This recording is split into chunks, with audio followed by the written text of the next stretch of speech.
Welcome to All About English in AI 시대 with Benedict. That's me. 2 years ago, everybody thought, oh, the new digital SAT is easy, the passages are short, vocab's easier, and the so-called logic questions are nothing. Now, everybody's screaming, SAT is getting ridiculously difficult, especially those logic questions. I get 800s in math, but in English I get 690s. Oh my God! I'm sure you have heard that around you. You know, the college board who makes the SAT is no fool. They know exactly what they're testing you on. Logical thinking with language. Let me say that once more. Logical thinking with language. They know that in the AI age, only those who can use AI well, but do logical thinking well themselves, will succeed in the future. And we humans do much of our logical thinking using language. That's English for you and me. Math and coding are tools. We think and communicate in languages. That's how we humans have evolved.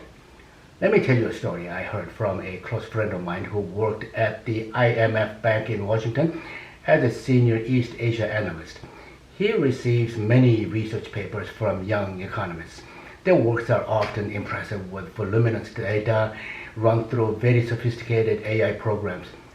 But when he asks, so Dr. So-and-so, why do you think your conclusion is justified?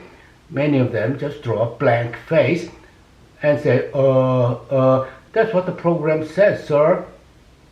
They just use sophisticated AI programs but cannot even explain the result, let alone do creative logical thinking of their own. Such people are immediately, politely shown the door. That's why SAT is testing you on logical thinking done in the language of English. And some of you are crying, so what am I supposed to do? Do I still have to worry about vocabs and grammar? Of course you do.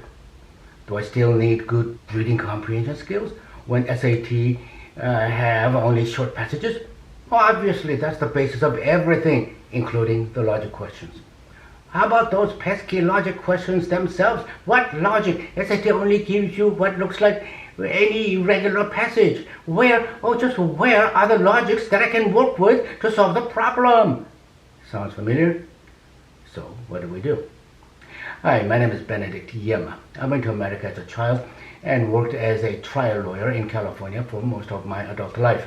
I'm sure you have seen some American-style courtroom dramas, lawyers addressing the jury, cross-examining the witnesses, and shouting, "Objection, Your Honor, hearsay." That's the kind of things that I used to do. I've been back in Korea for, about 13, 14 years. I first ran the real estate development legal department at Samsung Tesco, and since the British company Tesco sold its majority shares and left Korea, I've been serving as a senior foreign legal consultant for Korean law firms, and more relevantly to this video, I provide consulting services to students who plan to go to boarding schools and US colleges and their parents on students' academic development in English, and of course college application essays. This process involves three main areas, obviously. Number one, SAT preparation. I got many things to tell you.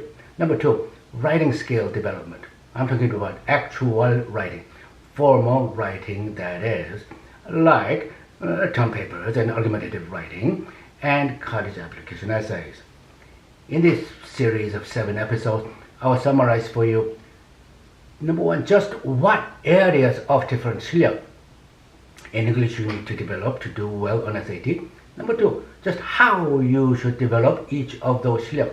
Number three, what you need to learn and become good at to become a more persuasive writer. And number four, just what college admission officers are looking for in application essays, knowing this is critical.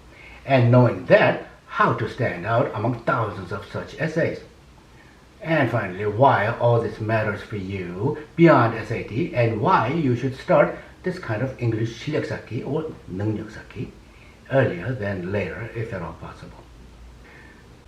As my activities have been largely outside of the Korean hagwon paradigm, I'm often told that I have developed a rather unique, logical, and effective approaches.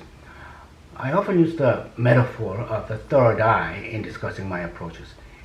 In Buddhism and Hinduism, you see the symbolic third eye in the forehead of the practitioners.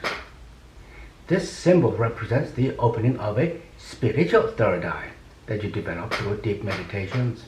It is said that when it opens, you instantly experience the true reality of the cosmos. Or you can think of a newborn puppy that first opens its eyes in 2 weeks or so, and for the first time begins to see things around the world. Developing the 능력 in English that I'll be talking about is very much like acquiring this third eye. And especially because I help college students with LSAT preparation. As you know, as you probably have guessed, SAT benchmarked LSAT, law school SAT, So I know what the college board is thinking and how to help students match their wits. To sum up, by the end of these videos, you will have a very clear idea as to just what English 능력 you need to develop and specifically how to develop them. And I have a feeling that what I have to tell you in these videos will come as refreshing, 그래서 그래야 하는구나 kind of moments. I promise it won't be a waste of your time for you. The rest is, of course, up to you. Only your hard work will bring the results you desire. There's no shortcut. Thank you and stick around. I'll see you in the next video.